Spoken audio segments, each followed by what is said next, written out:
running the numbers, how to fund your business. Hear from business owners and financial experts on how they can fund their businesses in the earliest days, from bootstrapping to securing funds, as well as how to build your business credit. Yes, you can do that. You can build your business credit, drive efficiencies into your business, and find ways to finance your business even in times of turbulence, right? So I want to invite our moderator, Michelle, on the stage to introduce our amazing panelists. Like I said, I'm so ready for this session. Michelle, look at this notebook. Like, I'm going in right now. I love it. And I'm sure everyone else is too, especially like I said, Michelle, when it comes to finance, we really oftentimes do shy away from that as small business owners. Yeah, I think it's a scary topic to kind of go over. So I'm really excited for the panelists to come on stage today and really talk and shine on, the benefits of having your finance together and having your finance in order. I agree. Thanks so much, Nana, for that intro. I hope that whatever we share, you can jot in that notebook too, but don't run out of pages. Listen, it's all empty for y'all. All right, I'll leave you guys to it. Bye-bye. All right, bye. Good afternoon, everyone, and welcome to the next segment of the Yelp Black in Business Summit. After listening to all of these conversations, I hope that you are feeling passionate, inspired, inquisitive, energized, especially as we gear up for this segment, running the numbers, how to fund your business. My name is Michelle Billingy, and I'm a sales manager here at Yelp, and I'm super excited to be leading this discussion centered around funding and financing, specifically within Black and Brown communities. As business owners and entrepreneurs, there's, like Nana said, this unspoken understanding that funding and finance can be one of the most difficult subjects to tackle at any stage of your business. Add color to that conversation, and you're already facing several disadvantages that your non-Black counterparts are not. And so in today's conversation, while we are talking about funding and financing, we are also leaning in on the common challenges and barriers Black entrepreneurs face, as well as how to build support systems and networks for your business. Now, clearly, I am not having this conversation by myself, so let's introduce our panel of experts that are going to help us navigate the discussion. And Daryn, I am coming to you. I want to start with you. Tell us a little bit about yourself and what it is that you do. Thanks, Michelle. My name's Daryn Dodson. I grew up in Washington, D.C. I have had the pleasure of working as the leader of Illumen Capital. We're a private equity, venture capital, and growth investment fund of funds. So we invest in about 400 companies globally in about 12 different countries. But the majority of our investments are here in the United States. I study in collaboration with our partnership with multiple Stanford professors and an organization called Stanford Spark, a think and do tank, implicit bias within fundraising for Black entrepreneurs and Black fund managers. So I hope to share more about that during our time together in one of the research studies that we published in the proceedings of the National Academy of Sciences that sort of drills down into some of the biases that we as a community face as we're raising capital. I love that you are here to just give that deeper insight on what investing into those disadvantaged and marginalized groups can look like. So thank you so much for all that you're going to offer. Wale, I see that you have joined us. And so I was going to give you a minute, but I am excited to talk to you too. So I'd love for you to just go ahead and tell us who you are, what it is that you do. Thank you for being there. Sorry, I had a little bit of technical difficulty there. My name is Wale Ogunleye. I head of sports and entertainment at UBS. And my goal really is to, one, bring financial literacy to the forefront of the entertainment space. Knowing from my own personal experience being a former NFL player that it felt like the industry, when it comes to finances, used us for those 15 minutes of fame and how much money we had. But then as soon as the limelight was gone, it was like, so long. So what we want to do here at UBS is get our clients to realize that legacy is just not what you do on the stage or on the field or on the basketball court, but really long-term, generational wealth. How do we get past the day-to-day spending, how we get past the 2 or 3 years and start thinking about the kids down the road, our communities. And I'm excited to be in this journey. So I'm excited to be with you guys also. You are the gem in this conversation because you are forcing us to have that conversation about having healthy relationships with our finances. And I kind of feel like I'm talking to myself here and putting myself out there, but there are a whole bunch of other people in this room that are feeling the same. And so great to have you here. And now, Mignon, kept you for last. Tell us who you are, what it is that you do. I'm Mignon Francois, and I started a business in the middle of what was a recession, and with no money, no credit, no experience, no knowledge of my industry, and have been able to create a legacy for my family. What I think we do now is show people that all you have is all you need. I think there's a passion and a hunger and a desire that will get you up every morning to be the best version of yourself. And in doing so, you can win. And that's what I find a lot of people who look like me find themselves in similar situations. You don't have 400 years of my grandfather did it like this. Mm-hmm. I couldn't even bake, not even out of a box. Okay. But now I'm running a business where all the recipes are mine, and I use my background in science to be able to create it. And so it's exciting even for me to watch these other successful Black men be able to share with other Black and Brown people how they too can invest and be a part of what makes your money healthy. But I would say that there's still something about having had that money in the mattress experience that you don't have to feel like you're less than just because you don't have what everybody else has. You can win too. Y'all see why I kept her for last? I knew. You are the cherry on top. Because having you on this panel really allows our viewers to see this conversation through an entrepreneurial lens and in real time. And so with that, let's just jump right into the challenges.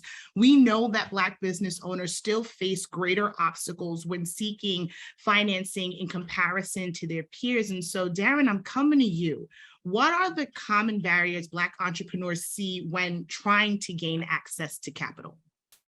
You know, many of us have heard maybe our parents or grandparents say you have to be twice as good. And in our research with Stanford, we found something, surprising in the research. We secretly tested 180 people managing $4 trillion in capital. And we found systematically the higher Black fund managers and probably also the higher Black entrepreneurs perform, the more bias they face. So that means even if we're twice as good, there's something that may be showing up in the conversations we're having with customers. It could be with clients, with investors, with banks, et cetera, that is sort of the elephant in the room, that even though we're performing extraordinarily well, the people that are evaluating us miss the value that we bring to the marketplace and overlook and consistently underestimate us. So as we're thinking about tactics and strategies to overcome not only the barriers to credit, like I spent a lot of time looking at subprime lending, business lending, but also the people and the judgments that people are making.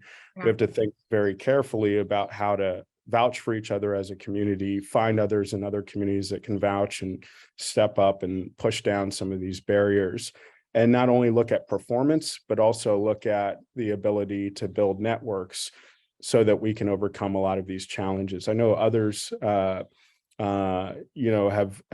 lots of experiences. When I was in New Orleans after Katrina, I worked with 500 businesses, helping them to rebuild and get back on their feet after the storm. And we know that a lot of the federal funding that came down to support entrepreneurs was spent in ways that reinforce these biases and barriers rather than overcome them.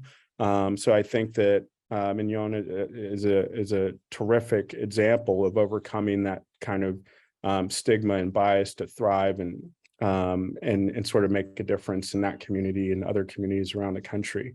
So I'm inspired to be here, partially because the lessons from New Orleans taught me that entrepreneurs are the growth and power drivers of our communities, particularly Black businesses that are created at rapid rates throughout the country. And really by honoring them, investing in them, and helping us overcome these barriers, we're able to do something really special to add to the overall GDP of the country. I love that. I'm going to give you a quick follow-up question. Do you think that there are any shortcuts that we can take to avoid these barriers, or what steps would you say that you recommend someone take, maybe like 3 steps that they can take to avoid or overcome some of these challenges in the very beginning? Yeah. Well, here's the good news. The good news is that the problem is not with Black entrepreneurs. The problem is with those that are evaluating it. So part of what we do as a firm at Illumen Capital is we spend a lot of our time working with those that evaluate Black entrepreneurs and Black fund managers to reduce their systematic bias so that they can see the beauty, the power, the brilliance that already exists within the Black community. So I think that always remember that it's not you, it's them that has the work to do. And we already work twice as hard, 3 times as hard in order to help them understand and see us. But really, to hold a collective mirror as a community to the system that is systematically overlooking and underestimating us, challenging policy avenues. I know that we passed laws as a part of some of the work that I did in 18 states to stop the overcharging of Black and Latino entrepreneurs across the country to the tune of $9.1 billion that were being pushed by the largest banks in the world. So I think that we as a community, when we organize to hold a mirror to this system, to say, do your work to reduce the biases that we experience every day is really important. So that would be one thing, is that don't ever internalize the idea that these types of stories and narratives that we aren't good enough is true. That's one of the important tactics. I will take that. I'm definitely going to use that statement. It's you, not me, sometime this week, I promise you. Now, Wale, I am coming your way.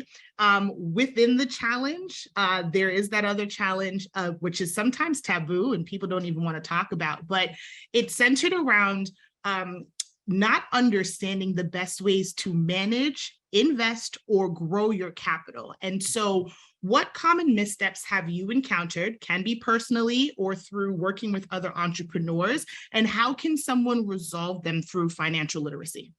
Yeah, great question. And again, I'm excited to be here. I think first, from what I have experienced myself, there is sometimes becomes a time where people are afraid to push back on things they don't know, right?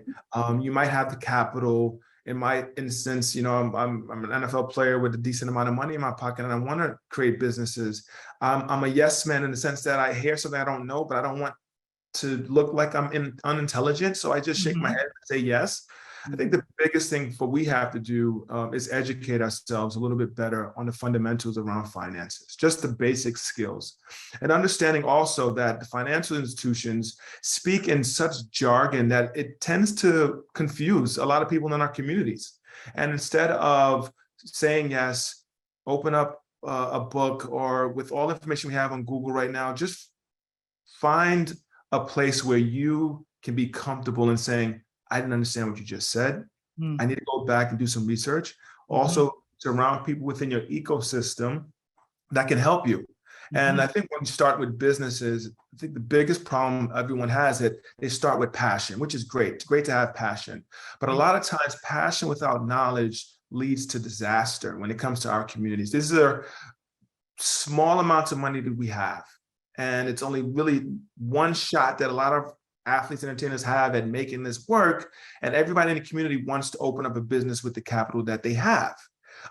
What I say and what we say is, listen, do the research. Just because you're a football player doesn't mean you should open up a gym, right? You don't know about accounts receivables. You don't know about all the different things that come into owning a business. And that's where we lack a lot of our knowledge. We might have the capital, we might have the passion, but we're not having the education behind what it really means to manage our businesses. So the things that I'm seeing, one, understand exactly what your finances are.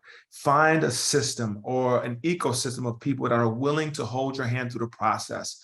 A lot of our entrepreneurs have resources at their local banks that they don't utilize. When PPP, after when 9/11 came around, people were scrambling to realize, where can I find a solid relationship with a bank? But it was too late. So a lot of times when it comes to entrepreneurs and businesses, and it comes to the banking system, you walk through those doors, you think you're just going to hand a check and I'm going to leave. Actually, ask to speak to the person that's in charge of the businesses at that bank. Get to know who that person is so they can now trust you when it's time to come in for a loan. And those things too, also, they're there to help teach you and understand exactly some of the programs that they have that can help benefit you and your business. I love that. Two major takeaways. That first statement, passion without knowledge leads to, what was the phrase? Destruction. Thank you. Passion without knowledge or disaster. Or disaster. It could be either. Right. All right.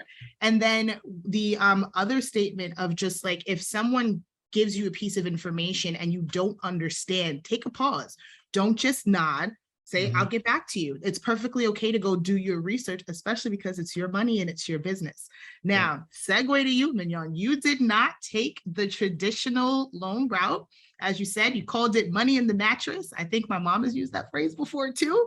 And so I want to hear about your road less traveled. Can you share what you and your team did to map out what funds you needed to set aside to grow and scale at each stage?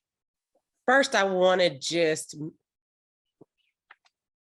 say that everything that Wale offered was true. I did have a really good relationship with the bank. They knew me by my name, but that still didn't get me any loans. I still had to back everything that I had with money, that every loan I got with money I had in the bank. So they would require that I take the money and secure it in a CD or something else that I couldn't touch in order to get loans. This is after I'm already successful. This is after I've already been voted as the best cake in my state, the #1 bakery in my neighborhood and in my city. I still had to back all of my funding with my own money. I think it wasn't until I had begun to, I think we're about making about $250,000 a year at that point, that someone saw me and said, this is really good. I want to bring you to get a seat at the table where I sit. And that's where relationships began to really work for me, is when I walked into rooms that I wouldn't have otherwise been invited to. And that I stepped into those rooms with a sense of knowing that I belong, not because I had the information that I needed, but that I was invited. And I think the key that I just wanted to scream when Wale was speaking, that I want you guys to get to know, you have to raise your hand and say, hold on a second. I didn't know what that meant. You know, don't let anybody leave you behind. When you get invited to the table, make sure you eat. And make sure that you leave that table full. And that you might have to stick some stuff in your cheeks, like, these puppy cheeks, and start spitting some of that stuff out for your children when you get back home. Because if you don't get the knowledge and the information while you're there, that's not anybody's fault but yours. So you don't get to say, oh, it's you, not me, when somebody's invited you to the table. And so I got an opportunity to walk into a program at the Entrepreneur Center here in Nashville. When someone told me I needed to be in the room, I went to find out what the room was about. I went to find out what they were offering. When I didn't understand something, I asked a question, and I didn't leave being the only one that wanted the answer to that question. I think that's the lie that we tell ourselves, is that, oh, everybody's going to look at me and I don't even know how to say it right. And I better keep my mouth shut because I'm not even supposed to be here in the first place. Listen, I take God everywhere I go. And anything that he allows me to be in, he's going to keep me through it. And that's the thing that has propelled me in my business, is that I have been unashamedly and unafraid to say, hey, can you explain that to me? Because I'm just a mom who happened to start this business at the right time, and I was hungry to feed my children. Can you help me? And people can appreciate helping someone who's willing to help themselves. And that for me was worth more than gold. It took me into a 365 movement where I then was able to go back and say thank you to the people who opened doors for me in a very tangible way. Ooh. And I think that is better than having money in the bank to start with. Go ahead. On that, I think also, I mean, I love hearing the story of the heartache, even after you've made it to, and the bank still saying no. I think we also have to realize, one, when we're in a real relationship, or it's a transactional relationship, right? Too many times they see us as numbers, and if the numbers don't fit, they don't want to do business with us. So what I would say also too is, once you realize that you're being treated as a transaction, don't be afraid to pick your stuff up and go somewhere else. Eventually, you're going to find where people value your worth and understand exactly why it's important for them to have a relationship with you. So again, everything that I'm saying and we're saying, it's not going to be the magic potion to get you going right away. But once you know your worth, you're not going to take people telling you no, that you're not valuable, that your business isn't valuable, that I'm not a superhero, right? Once we have that true, we'll still have the bumps in the roads, and we'll still have the no. We get to say, you know what, I'm packing up my stuff and I'm leaving. And that's where we want to make sure that we have real relationships with our bankers, with the banking system, and also the industry. We've got to take responsibility. The reason why these algorithms are biased against us is because the people putting the data in the algorithms are biased themselves. So we need to have more Black and brown bodies on this side of the aisle where I'm sitting to make sure that we get around these biases. So again, I'm super happy to have this conversation, knowing that there's like-minded people trying to make sure that we as a community do better. I love it. I love that you each are triggering each other, and it's just so interchangeable how there was skill in putting this panel together, and I hope y'all they picking up what they putting down, because this is some passion. When we talk about passion, that is not leading to destruction, because folks know what they're talking about, and I love it. Mignon, I'm going to stay with you for 2 seconds because I want to talk about the pandemic. I don't want to live in the pandemic, but I want to talk about it for a second, right? It wasn't light years away. We're still living in it. We're still feeling the repercussions of it. And yet you are finding success to the point where you 2 locations now, you're on Magazine Street in New Orleans, and just doing all these powerhouse moves. When we met last week, you were telling a story specifically about the way in which you handled payroll. And it was so triggering to me, because the way in which you made that decision essentially kept not only your doors open, but made it so that you could keep a lot of your employees still with you. So can you share a little bit about that? I definitely think that what makes me make it is I'm not a victim. I want to be the hero in my own story. And that's something that Donald Miller talks about in his new book, Hero on a Mission. And what I wanted to do is I wanted to save us. I didn't want the PPP to have to come through. So our team had gone through 2 storms.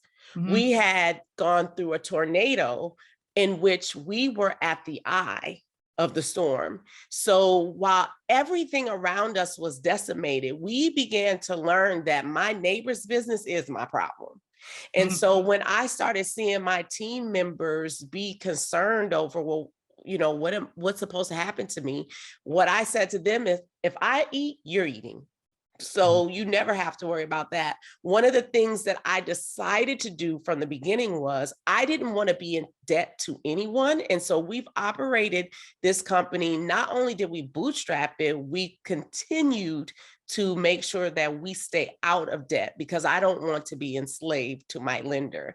So as we've gone through the pandemic, we have lived on what we make. And the great thing about having a cash business is we're making money, money's coming in every single day. The other thing about that is I don't even want to be indebted to my team members. So I want to pay them every Friday, where that costs me more money as a business, because every time I run those payroll checks, there is a fee associated with that. But I understand that my situation is not so far from theirs that I don't remember what it was like to have to try to figure out money for 2 weeks. You can figure out anything for 5 days, because you're like, look, I can go to sleep on an empty stomach tonight. I can make whatever I have stretch right here for breakfast the next day. Whatever you need to do, you can see your way through to 5 days from now. And so the way that I've even taught my team from the beginning has been, I'm not even going to hold your money that long.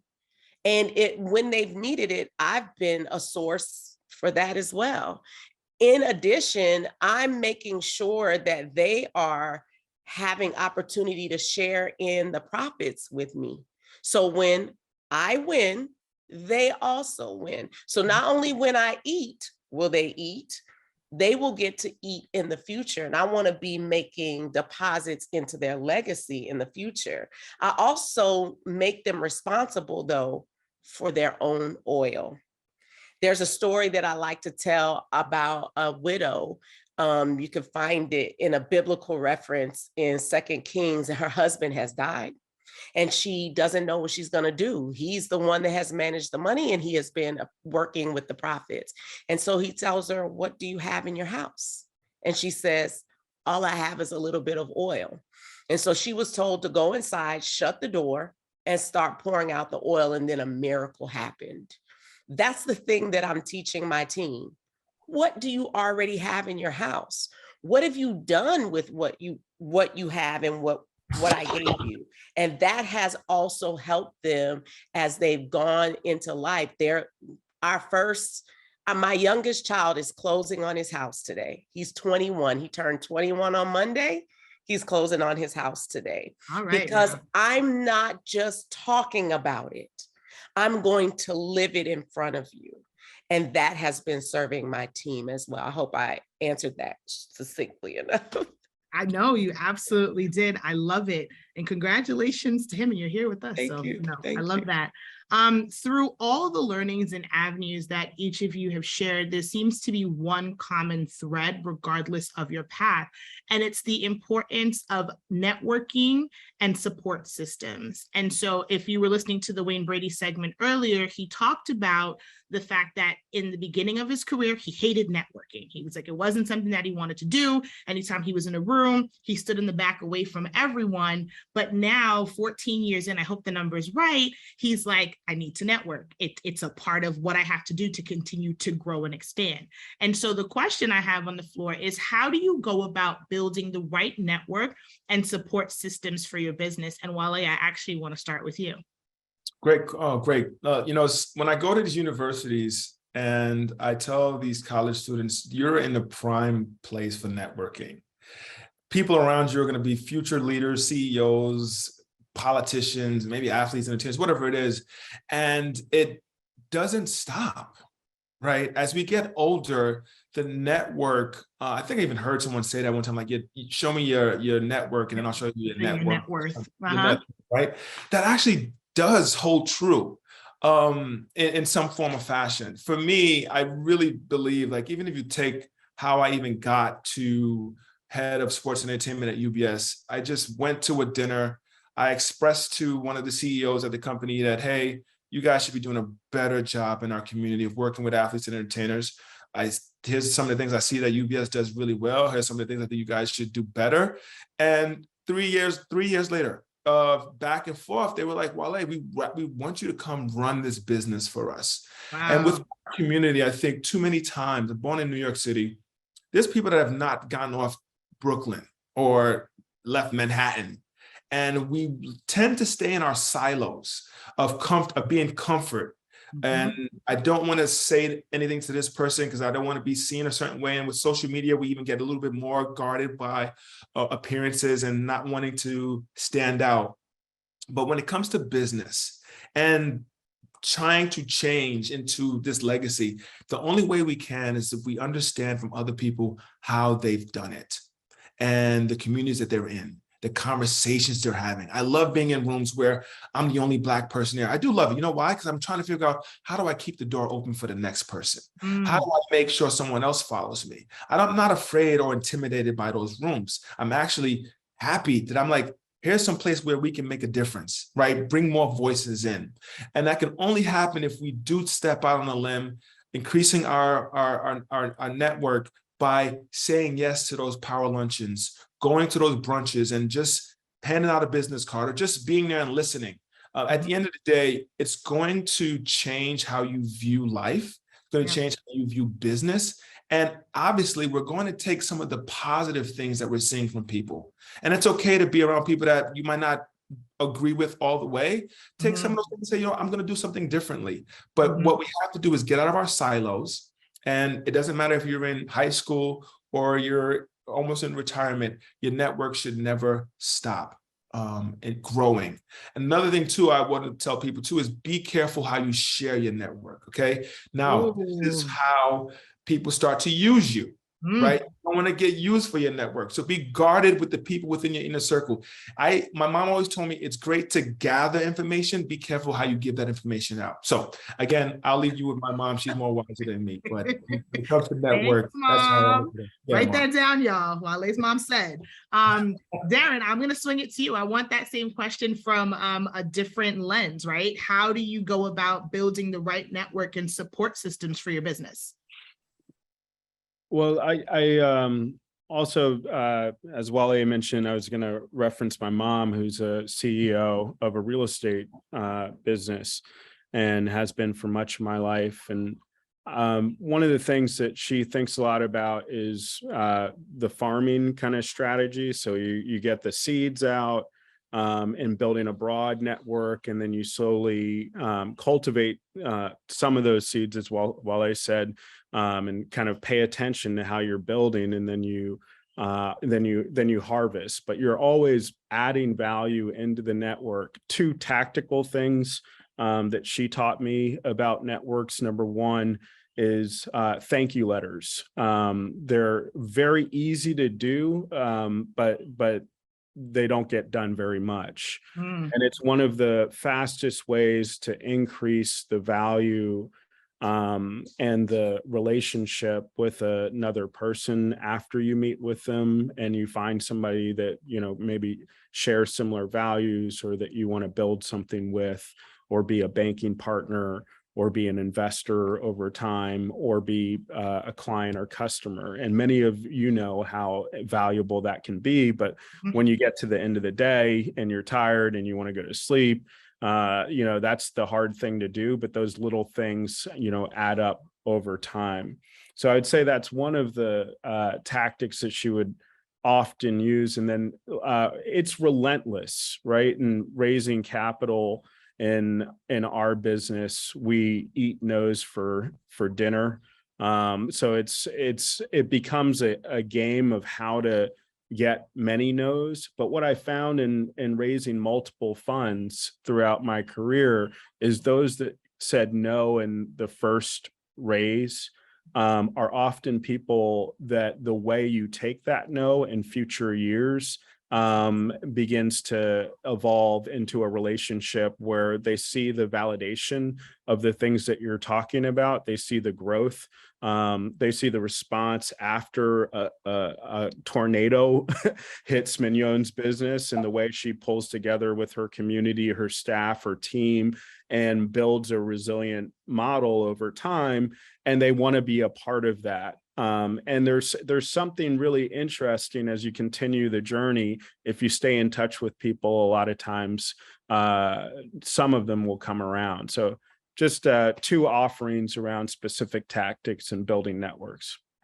All right, Mignon, I want to give you the same question because we're getting these answers and everybody's looking at it through a different lens, but the goal at the end is the same. So for you, how do you go about building the right network and support systems for your business? So I'm a really shy girl. Could you tell? No. No, you can't, because I'm going in afraid. That's not going to stop me from getting what it is that I need to eat. And I hope that the people who are on here, who are listening, are understanding what I said about when you get to the table, make sure that you leave full. You're taking notes on everything that you're hearing us say, and you are going to go back and you're going to study that stuff. The greatest thing for me that has helped me with relationships is transparency. Just like I said before about saying, now what exactly did that mean? I prayed to God and said, God, I want to be able to walk into any room and speak intelligently on everything. And then I started having some hurts happen in my life. And I realized I don't want to speak intelligently on everything.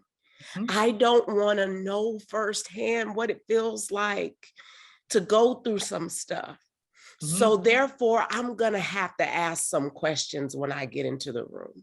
And I think being able to say to people, hey, I got here because of X, Y, and Z will allow people to be more gracious to you in opening the door so that you can receive the kinds of things you need. Now, it's just like, any kind. So I've had a lot of relational hurts. And so I've used a lot of that stuff to inform me in business. It's the same principle, but I follow my gut into everything. When my gut tells me this is not the place I'm supposed to be, I'm leaving. If my gut tells me get up and go right now, I'm going. And the more you learn to exercise that gut, it is a muscle that gets stronger.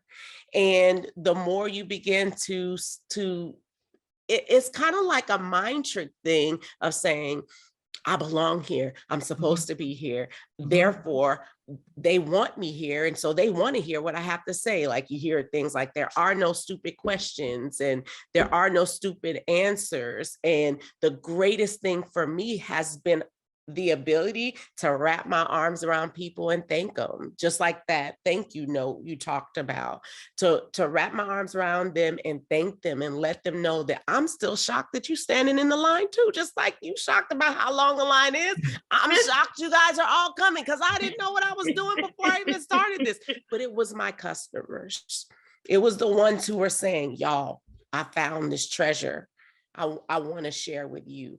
It's about treating people well. People are hungry for real ingredients, real interactions, real authenticity. Everywhere we go, we're looking for things to not be fake. We don't even want to fake it till we make it anymore. And I think that has been what has served me, as I didn't know better not to tell people what I was going through. So I just told them. And it has meant the world of difference. I love it. I wish that this conversation could go on forever because y'all are just dropping knowledge and I'm just writing it down like Nana. And I know, Nana, your book is full. I know it's full. We are literally at the 1 minute mark. And so I have 50 million more questions, but instead of leaving the people dangling, one thing, each of you, 2 seconds, that one piece of advice that you would leave everybody with. Wale, what do you got? I'm just old school, so I say put your head down. You're going to be an overnight success. You're just not going to know what night it happened. Just keep your head down, grind, and it's going to happen. Oh, the Wale-isms, that's what I'm going to call it. Daryn, what do you got? I would say that one of the powerful things is the young people who are coming up and facing implicit bias in school systems. Black children get over-expelled, disciplined, and suspended at higher rates than white children. In fact, the Black youth suicide rate is up 132% over the last 10 years.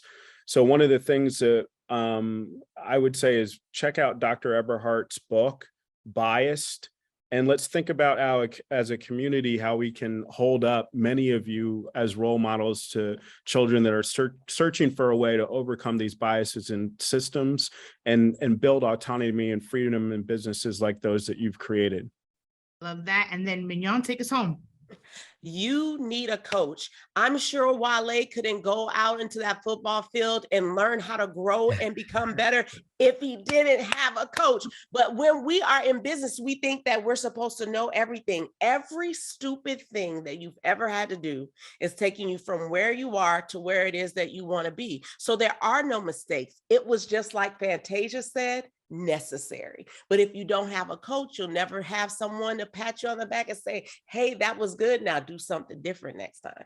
Oh, I love it. And on that note, I have to end the segment. Thank you to each of you for all that you have shared with us. I feel fulfilled. I hope you all feel fulfilled. Again, this was the panel in the session, Running the Numbers, How to Fund Your Business. Thank you for joining us today. And I am actually going to kick it back to our girl, Nana. I want to know what's in the book, Nana. Yes, listen, I'm on page 2. I done moved on. Like, y'all took me all the way to church. Like, I was in a sermon and I was so blessed and I just feel so revived. So I just want to thank you so much to our panelists. Thank you so much, Michelle. That was phenomenal. And 2 takeaways I think really stood out to me because my mother always says it.